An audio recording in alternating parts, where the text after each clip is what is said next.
Olá, tudo bem? Bem-vindos à 8ª temporada do podcast Direito Empresarial Café com Leite. Esse é o podcast perfeito para quem busca conhecimento jurídico durante a correria do dia a dia. É a sua biblioteca, em áudio gratuita, repleta dos principais textos e dos autores de direito empresarial no Brasil. Eu sou Amanda Taide, mineira cruzeirense da UFMG na origem, com passagem em São Paulo, no Largo São Francisco, USP, e Candanga, Fluminense e UNB de coração. Casada, mãe do Pedro, de 6 anos. Pedro, Pokémon, Charizard, Pikachu, Bulbasaur e Charmander. Do Luca, de 4 anos. Lucas, Hot Wheels, Let's Race. E tutora do Vira-Lata Farofo.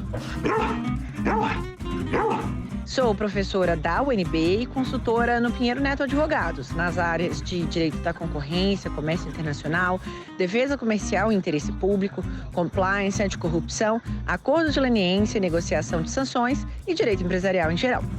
Esse é um podcast simples, curto e gostoso, como um café da manhã, mais rapidinho, durante a semana.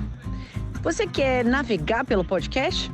No site podcast.direitoempresarialcafécomleite.com, os episódios estão organizados sistematicamente, facilitando o acesso a temas como teoria da empresa, fundamentos do direito societário, sociedades limitadas, sociedades anônimas e muito mais. Pegue então sua xícara de café com leite ou chá, seu tênis para fazer exercício físico ou seu fone de ouvido para ouvir no meio de transporte diário. Vamos então comigo para a próxima xícara de café com leite?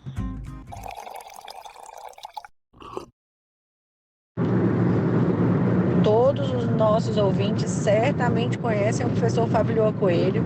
Não precisaria fazer qualquer apresentação, mas faço apenas pelo protocolo. O professor Fábio é professor titular da Pontifícia Universidade Católica de São Paulo, PUC São Paulo, é mestre, doutor e livre-docente em Direito pela PUC São Paulo, tem experiência na área de Direito, com ênfase em Direito Comercial, atuando principalmente nos temas de Direito Societário, Contratual, Concorrência, Falência, Recuperação de Empresas e também tem contribuições da filosofia do direito, especialmente nos temas de Kelsen, lógica jurídica e teoria do conhecimento jurídico.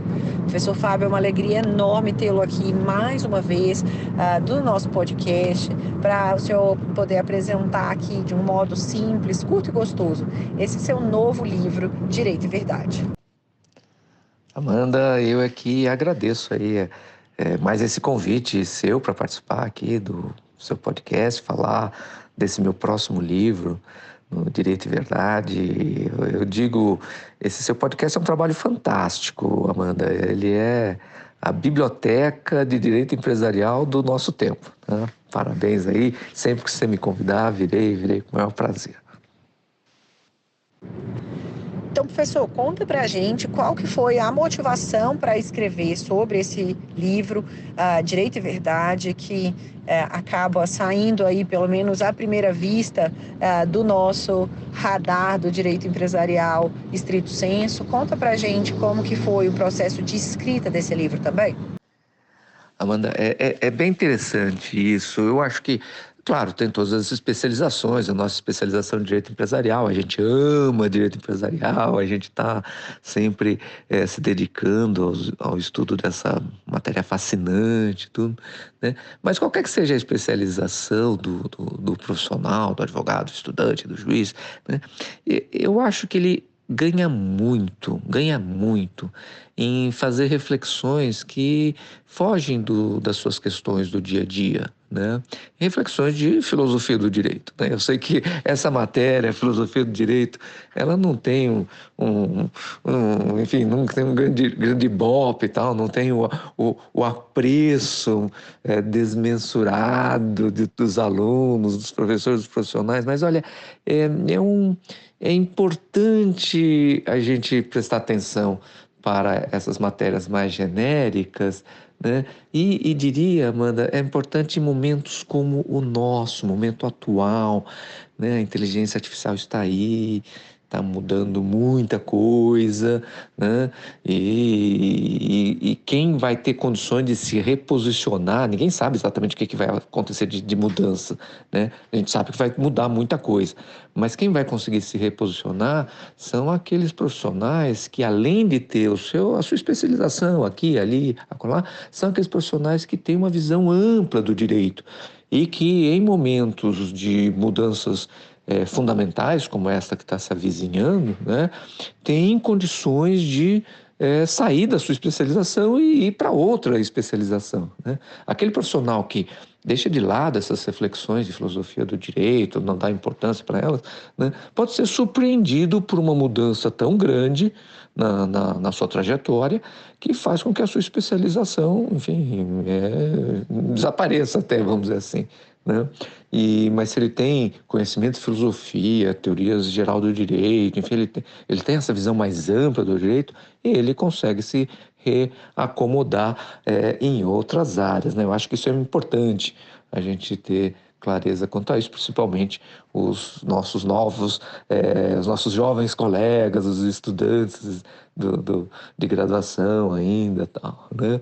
Então essa é uma primeira observação. Esse é um livro de filosofia do direito, não é um livro de direito empresarial, mas é um livro que eu recomendo para todo mundo que está interessado em direito empresarial, como está interessado em qualquer outro ramo de especialista, de especialidade do conhecimento jurídico, né? E esse livro, Amanda, ele nasceu, na verdade, de desdobramento, né, do meu livro anterior, o livro que eu publiquei em 2023, né? É o livro que se chama Conflito, a Origem do Direito, né? E eu estruturei o Direito e Verdade como um grande à parte, né? Um pedido de à parte. Vossa Excelência me concede uma parte, um grande à parte que eu peço numa discussão pública muito importante que está na ordem do dia, que é a discussão sobre as fake news, os discursos de ódio, os preconceitos, né, que, enfim, poluem as redes sociais hoje em dia. E então, agora que a gente entendeu um pouquinho da motivação, né? Como que foi a intenção de estruturar o livro dessa forma? Como que são, né? Explica para os nossos ouvintes, como que foi a definição da estrutura, né? Da organização interna do livro? Amanda, eu estruturei assim como um grande à parte, como eu te falei, né? Assim, enfim, dá licença, eu tenho algo para falar aqui nesse debate, né? Porque é muito comum a gente ouvir a acusação de que esses discursos de fake news, discurso de ódio, preconceito, homofobia, misoginia, xenofobia, enfim, todos esses preconceitos que estão nas redes sociais, a gente ouve muito a acusação, né, negacionismo, né, de que seriam discursos retóricos, né, usa-se esse adjetivo retórico para, enfim, imputar a esse universo desses discursos, né, uma condição negativa, né? Quando a gente ouve alguém falando você está sendo retórico, pode descartar a hipótese de que é um elogio, né? Então, quando você tem nesse discurso assim contra, digamos assim, esse mundo da pós-verdade, só para a gente achar um conceito que engloba todos esses preconceitos e discursos de ódio, né? Vamos chamar tudo isso de mundo da pós-verdade, negacionismo e tal, né? Quando você tem a ideia de que esses discursos de pós-verdade seriam retóricos, né? Quem fala isso está imputando a esse discurso, né, uma questão negativa, um atributo negativo, né?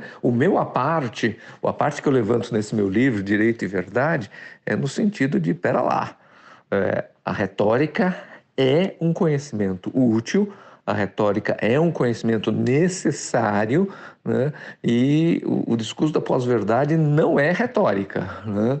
O discurso da pós-verdade é uma coisa diferente, é uma sofística, né? É esse que eu estruturei a minha motivação para colocar muito claramente a diferença entre a retórica e a sofística, né? Até porque, Amanda, e isso é o que eu vou desenvolver ao longo desse meu a parte, né, da parte que eu peço nessa discussão pública, né? O conhecimento jurídico é um conhecimento essencialmente retórico.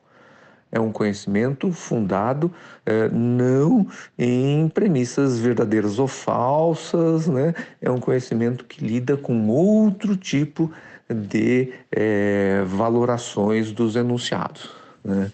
Essa é a discussão do livro. O livro é, enfim, uma discussão de epistemologia jurídica, uma discussão sobre a natureza do nosso conhecimento, o conhecimento que a gente desenvolve na faculdade, na vida profissional, conhecimento sobre como devem ser interpretadas as leis. E qual que é, então, na visão do senhor, professor, a relação entre direito e verdade? De que forma essa construção conceitual se demonstra importante no contexto jurídico atual? Então, Amanda, essa aqui é a riqueza da discussão, né? O direito não tem nada a ver com a verdade, né? Se você tem um conhecimento científico, né? O conhecimento científico diz respeito a questões verdadeiras ou falsas, né? Se, enfim, um físico está estudando, digamos, a física quântica, diz que os elétrons saltam de uma órbita a outra, sempre observando uma mesma granularidade, né? Isto ou é verdadeiro ou é falso, não tem jeito, né? Serão feitos experimentos científicos, serão feitas discussões, né? Ou o que ele está falando é verdade ou é enfim, inverdade, né? Os experimentos científicos vão acabar mais cedo ou mais tarde confirmando uma coisa ou outra, ou corroborando essa afirmação ou falseando essa afirmação, né? O nosso conhecimento jurídico, conhecimento da interpretação das leis, né, não tem nada a ver com isso. A gente não tem como mensurar a veracidade de qualquer interpretação legal, né? Se alguém diz que o artigo X da lei tal, né, deve ser interpretado da forma Y, né, isso não é nem verdadeiro nem falso. Isto atende a uma outra lógica, né? Atende, na verdade, à lógica do convencimento, a lógica da persuasão, que é a retórica, né? Atende a essa, se eu falar a lei X deve ser interpretada da seguinte forma, né? Eu posso estar sendo mais ou menos convincente, mas nunca vou estar verdadeiro ou falso, né? Vou dar um exemplo aqui da nossa área. Discute-se, né, se a recuperação judicial pode ser requerida por associações, né? Se eu vou lá no artigo 1º da Lei 11.101 de 2005, lá está dito que só pode ser requerido por sociedades empresárias, né? Então, sociedade simples não pode, associação não pode, fundação não pode, né? Mas existem diversas decisões judiciais, inclusive do Superior Tribunal de Justiça, enfim, reconhecendo a possibilidade da associação em determinadas hipóteses, pediu a recuperação judicial, né? Então, a interpretação que eu vou dar ao artigo 1º da Lei 11.101 de 2005 para dizer, não, quem pode ter direito à recuperação judicial é uma interpretação mais ou menos convincente, né? Que vai ou não convencer os magistrados, e os magistrados têm que nos convencer a todos os jurisdicionados de que o direito está sendo aplicado, né? Que vai convencer ou não o interlocutor da pertinência de uma certa interpretação, né? Então, a gente não trabalha de forma binária, é verdadeiro, é falso, como trabalham os cientistas. A gente trabalha de uma forma diferente. A gente tem argumentos que tornam uma interpretação mais ou menos verossímil, assim como tem, enfim, a gente é capaz de dizer isso, né? Assim como tem argumentos que são inverossímeis, né? Se eu chegar e falar assim, não, de acordo com a Constituição Federal, nós vivemos uma monarquia constitucional, todo mundo vai dizer, não, isso é inverossímil, isso está errado, isso você não vai convencer ninguém com essa sua argumentação, né? Mas, tirando o inverossímil, nós vamos encontrar ali 2, 3, 4, 5 interpretações, né? Mais ou menos verossímil para cada norma jurídica. Espera só um pouquinho que eu já volto para nossa entrevista com uma xícara de café com leite. Que você curte direito empresarial, eu já sei, que você está aqui ouvindo o nosso podcast. A minha pergunta é, você sabe quão conectado o direito concorrencial está com o direito empresarial? Sabia que algumas operações societárias são de notificação obrigatória ao CAD?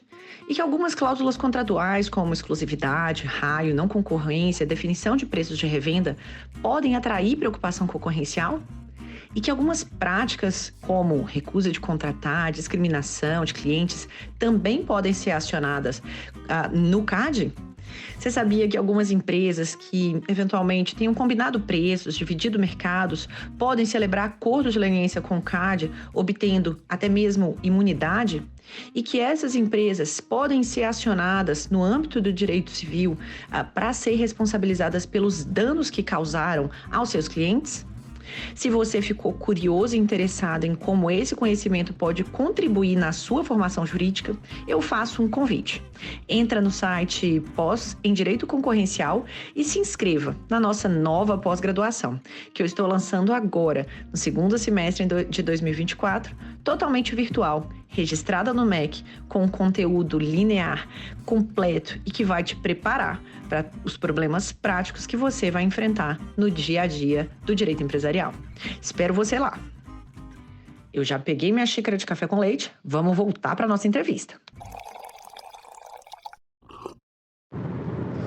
E agora uma pergunta mais ampla, professor. Comenta outros temas que eventualmente o senhor tenha tratado no livro, dá aí um pouquinho do gostinho para a gente, para os nossos ouvintes, para adquirirem o livro, comprarem e se deliciarem também aqui na leitura.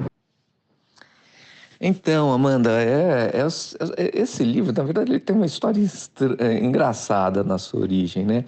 O meu livro anterior, como eu falei, o Conflito, a Origem do Direito, eu planejei esse livro anterior para ter 4 núcleos temáticos: teoria jurídica, teoria da evolução, e a antropologia jurídica, né? Esses 3 núcleos, mas também um núcleo de teoria do conhecimento, de epistemologia jurídica, né? Quando eu comecei a desenvolver a escrita do conflito, né? Acabou que esse 4º conteúdo, esse 4º tema, núcleo temático da epistemologia jurídica, começou a ficar muito grande, né? Proporcionalmente em relação aos outros 3, né? E mais, foi um tema que acabou necessariamente tendo que tratar da questão da pós-verdade. A gente vive nesse mundo estranho da pós-verdade, né?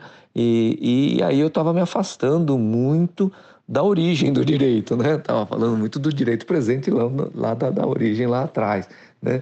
Então, eu decidi que, nas tantas, lá no meio da escrita do livro anterior, do Conflito, decidi que ele teria só 3 núcleos temáticos e que este 4º núcleo temático eu desenvolveria num outro livro próprio só para ele, né?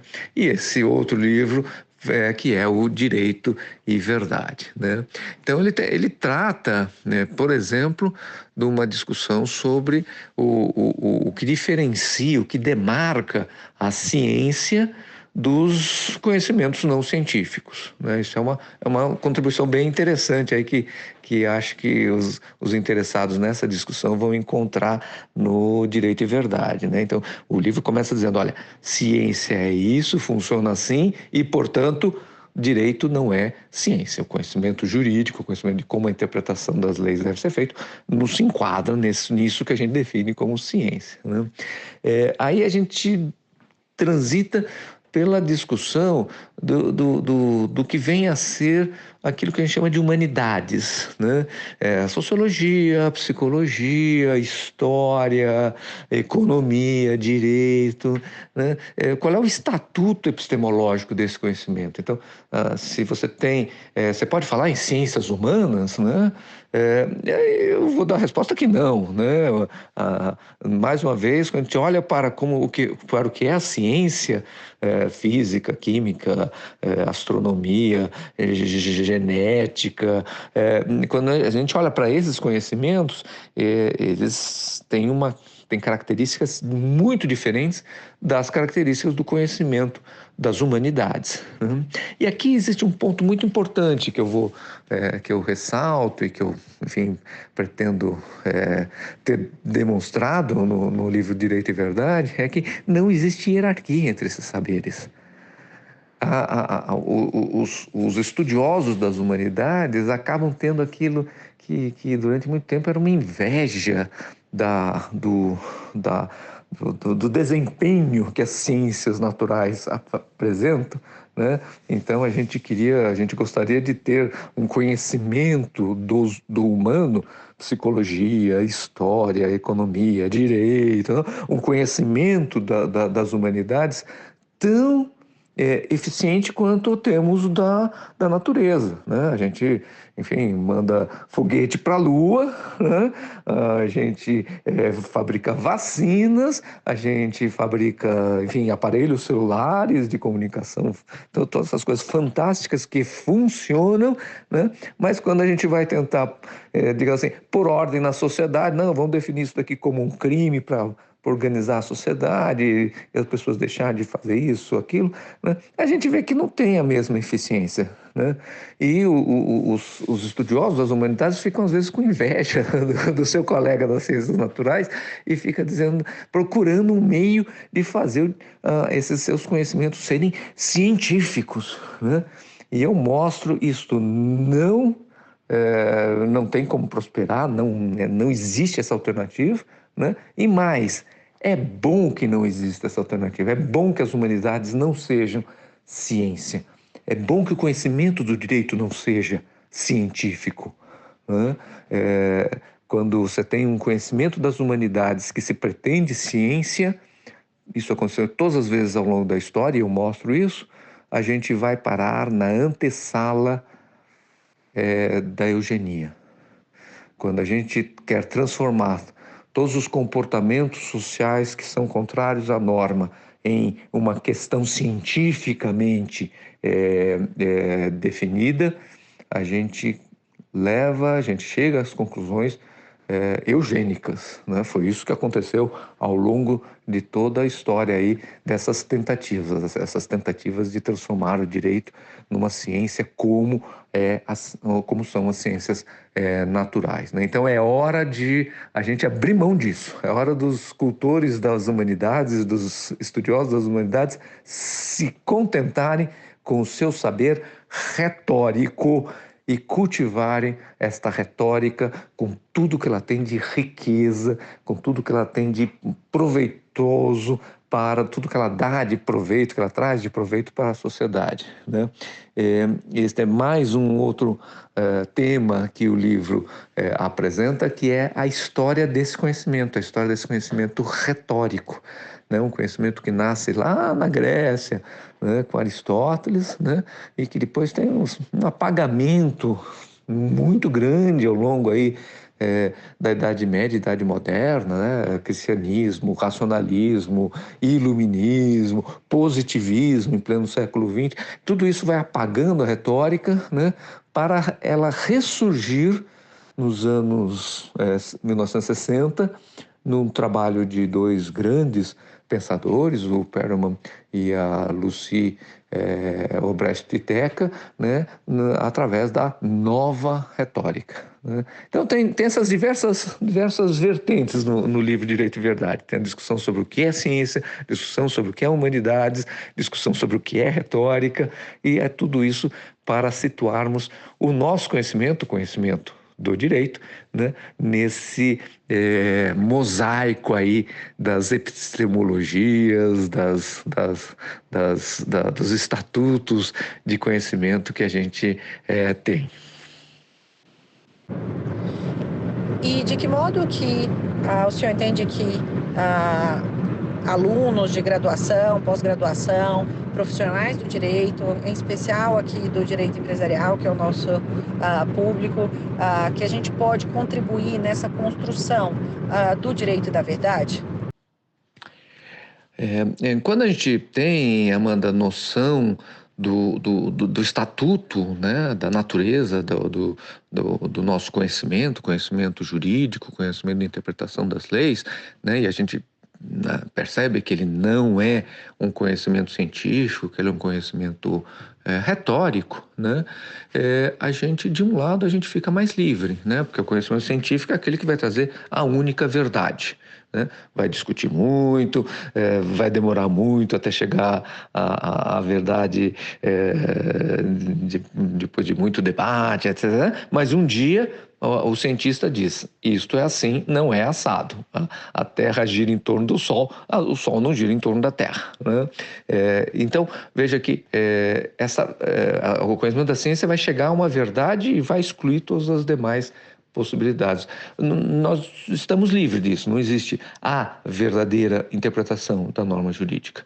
A norma jurídica vai ser interpretada, a mesma norma jurídica vai ser interpretada de formas diferentes ao longo do tempo, porque é assim que deve ser, é assim que é bom que seja, né? Então, de um lado, a gente se livra, a gente do peso da verdadeira interpretação da norma jurídica, porque não existe essa verdadeira interpretação da norma jurídica. Mas, de outro lado, Amanda, a gente tem a responsabilidade de dar respostas congruentes, verossímeis, dentro do critério geral de verossimilhança, né, congruentes com o repertório jurídico. Temos que estudar muito, temos que ser muito dedicados ao conhecimento do repertório jurídico para podermos contribuir para a sua ampliação congruente, né? A sua ampliação dentro dos padrões de verossimilhança, né? Então, essa é talvez a mensagem aí do direito e verdade. O último é essa, uma mensagem de liberdade e de responsabilidade. Veja, o nosso conhecimento não é sofístico. O conhecimento jurídico não é um sofisma. Né? O sofisma, o sofístico, né? Ele não tem compromisso nenhum com a verossimilhança, não tem compromisso nenhum também com a verdade. O sofista apenas quer fazer uma exortação, fazer uma exortação aos seus ouvintes, né, para que entrem num determinado engajamento, ainda que esse engajamento seja simplesmente fazer mais cliques no meu perfil. Né? Mas o sofista, ele quer isso apenas, né? Fazer com que o seu ouvinte se engaje numa causa, né? No conhecimento jurídico, não. O conhecimento jurídico, ele é um conhecimento retórico, mas fundado em uma necessidade de congruência com um repertório que é compartilhado por todos os operadores do direito, né? É importante, portanto, conhecer esse repertório e saber operar com ele de forma adequada dentro das regras da retórica. E agora uma pergunta específica dessa 8ª temporada. Conta pra gente, então, na pessoa física, quem é você? Conta um pouquinho mais dos seus gostos, das suas preferências e quando você vai ouvir podcasts não jurídicos, conta pra gente quais que você ouve também. Bem interessante essa pergunta, Amanda. Eu vou até todos os episódios dessa 8ª temporada, eu vou, acho, começar ouvindo pela última pergunta aí para conhecer melhor as pessoas físicas do entrevistado, né? Então, Amanda, eu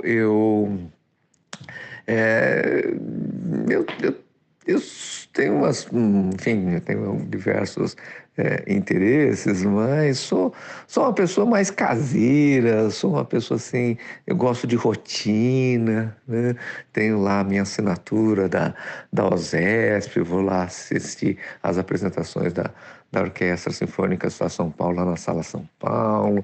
Sou muito ligado ao MASP, Museu de Arte de São Paulo. Vou sempre lá nas apresentações, nas novas exposições. Estou sempre circulando pelas galerias de arte nos fins de semana, né? Tenho meu hobby, enfim, de estudar piano, né?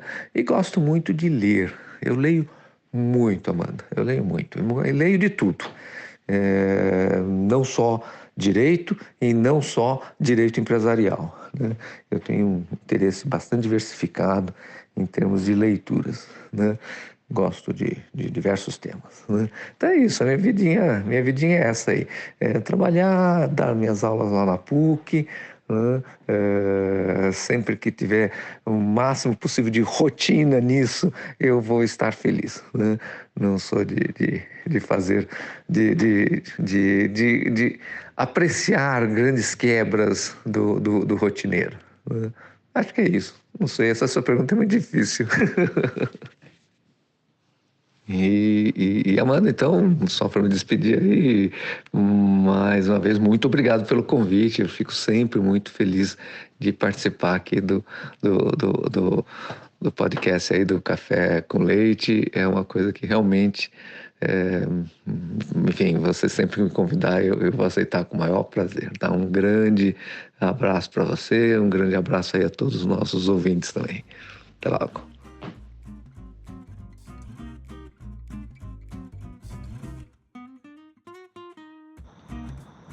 A nossa xícara de café com leite foi devidamente tomada. Agradecendo aqui a nosso convidado pela presença, a vocês pela audiência. Se vocês tiverem sugestões, comentários, não deixem de me procurar. No LinkedIn, Amanda Taide, no Instagram, Direito Empresarial Café com Leite. E também, caso vocês tenham meu contato, podem me mandar mensagem no WhatsApp. Um abraço a todos. Tchau, tchau.